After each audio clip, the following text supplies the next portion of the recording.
আজকে আমি এসেছি বর্ধমান জেলার সাঁকারি গ্রামে শ্রী রামকৃষ্ণ বেদান্ত মঠে। আজকে এখানে বিরাট বড় একটা অনুষ্ঠান হচ্ছে, সেখানে খাওয়া দাওয়া আছে। আর এই মঠটা সম্বন্ধে অনেক ইনফরমেশন আমি তোমাদেরকে এই ভিডিওটির মাধ্যমে দেবো। আর তোমরা শুধু ভিডিওটা প্রথম থেকে শেষ অবধি ওয়াচ করবে, কোথাও কোনো পার্ট যেন তোমরা মিস করবে না। মঠে তোমরা দীক্ষাও নিতে পারো, তার জন্য ফর্ম ফিল আপ করতে হবে। তো সেটারও ইনফরমেশন আমি তোমাদেরকে এই ভিডিওর মাধ্যমে যতটা সম্ভব ইনফরমেশন দেবো। খুদকুড়ি সাঁকারি শ্রী রামকৃষ্ণ বেদান্ত মঠে তোমাদেরকে আসতে গেলে বর্ধমান বীরহাটা যে বাস স্ট্যান্ড আছে সেখান থেকেই তোমরা বাস পেয়ে যাবে, একদম সাঁকারি বাস। তো সেই বাসে চেপেই তোমরা আসতে পারবে এই বেদান্ত রামকৃষ্ণ মঠে। আর বাসের ভাড়া মূল্য মাত্র 15 টাকা, আসতে আধ ঘন্টা লাগে। তো আমরা অলরেডি এসে গেলাম। তো এবার আমরা জাস্ট সামনে দিয়ে এগিয়ে যাব।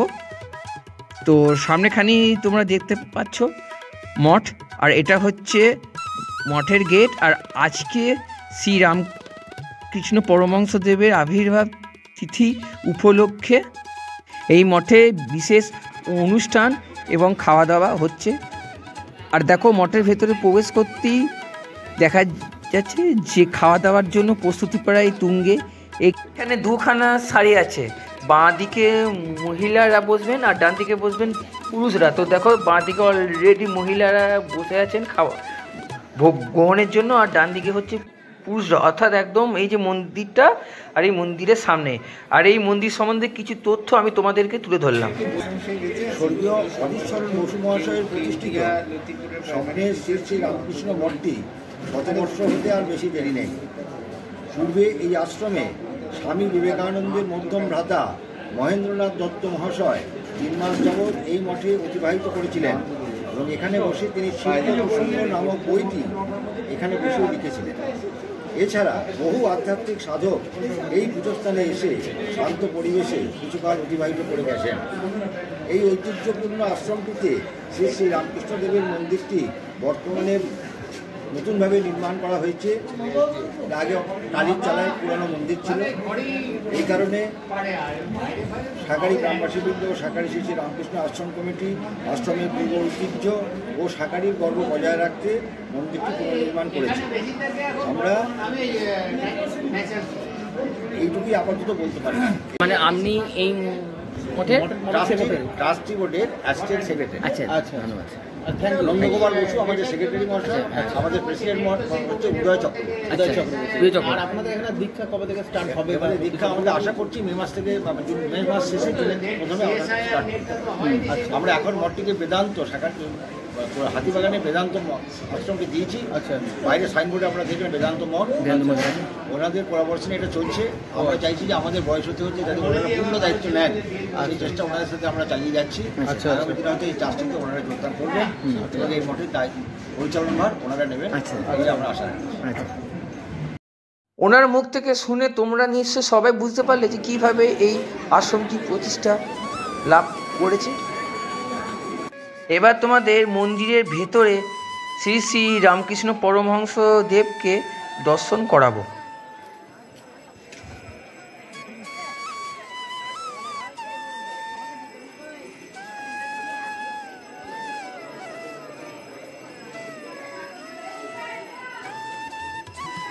মন্দিরের গর্ভগৃহে শ্রী শ্রী ঠাকুরের পূজা অর্চনা চলছে। তো চলো তোমরা সেটা দর্শন করো।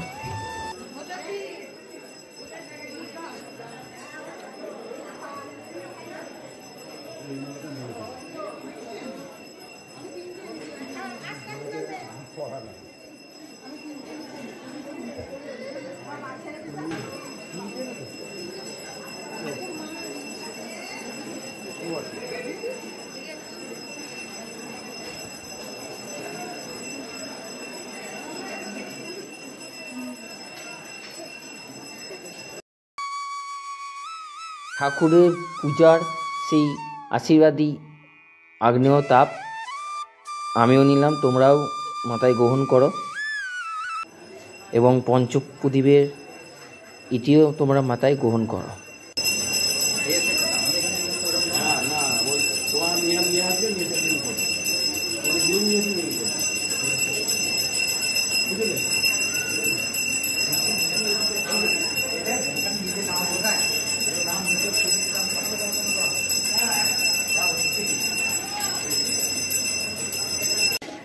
তোমরা দর্শন করছো দুপুরের ভোগ প্রসাদ,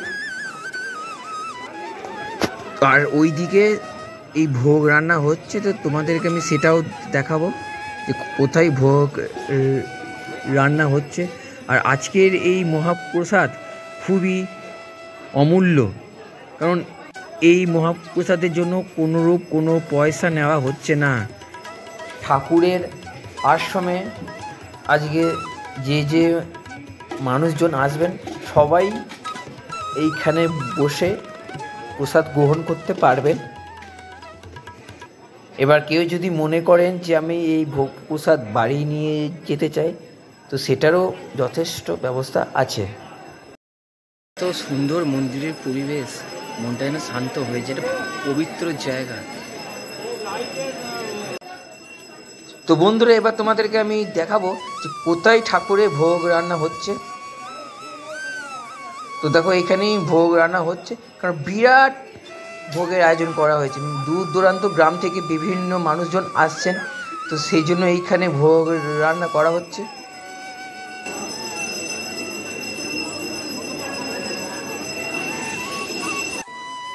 আর এই আশ্রমের মধ্যে খুব সুন্দর একটি তুলসী মন্দির আছে। তো সেই তুলসী মন্দিরে লেখা আছে হরে কৃষ্ণ কৃষ্ণ কৃষ্ণ হরে হরে। আর দেখো অলরেডি সবাই খেতে বসে গেছেন, এরপরে আমরাও খাবার খাবো, মানে এদের সঙ্গেই আর কি বসবো, কারণ দুপুর তো অনেকটাই হলো, এরপর আমাদেরও ধরো খিদে পেয়েছে, তো সেহেতু আমাদেরকেও বসতে হবে, তাই আমরাও এই প্রথম ব্যাচই বসে পড়লাম খেতে।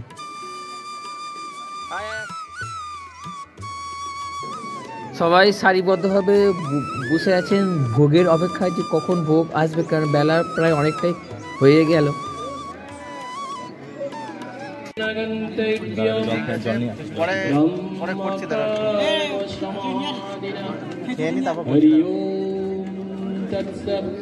জয় শ্রী গুরু মহারাজ জি কে জয়, জয় মহামাই কে জয়, জয় স্বামী জি মহারাজ জি কে জয়, জয় সাথে গঙ্গা মাই কি জয়।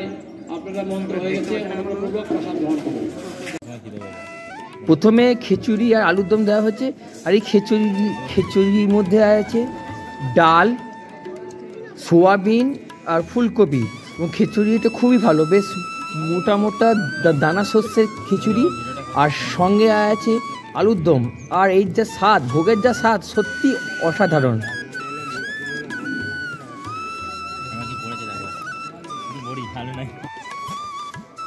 অলরেডি পরিবেশন করা শুরু হয়ে গেছে, আর ভোগটা প্রচণ্ড গরম, তাই সবাই আস্তে আস্তেই ভোগ প্রসাদ গ্রহণ করছে। ঠান্ডা না হলে খাওয়া যাবে না, বসে থাকি তাড়াহুড়ো করে খেতে পারবো না, ঠান্ডা হোক।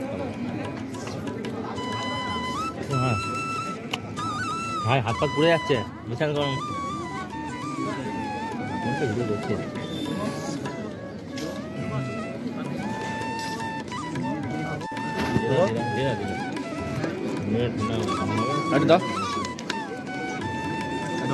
দেখছি ঠিক আছে, ঠান্ডা হোক।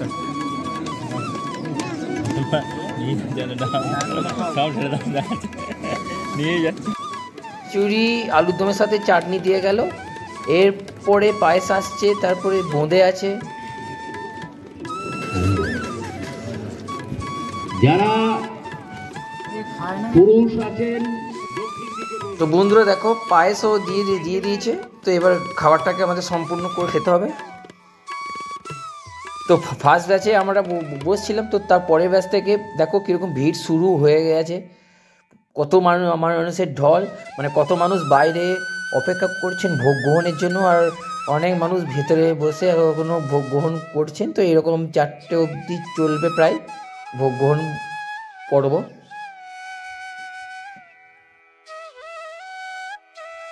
ওইদিকে সবাই ঠাকুরের ভোগ গ্রহণ করছেন আর এই দিকে হোমযজ্ঞ শুরু হয়েছে।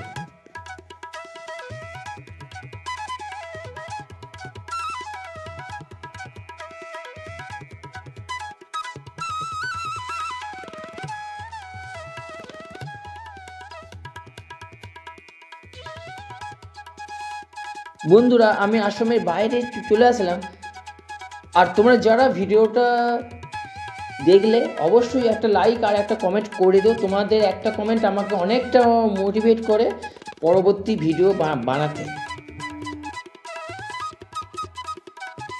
বন্ধুরা, এই ছিল আজকের ভিডিও। তোমাদের যদি ভিডিওটা ভালো লাগে তাকে অবশ্যই লাইক কমেন্ট শেয়ার আর সাবস্ক্রাইব করে দাও। আর তোমাদের সঙ্গে দেখা হচ্ছে ঠিক পরবর্তী ভিডিওতে। Let's go.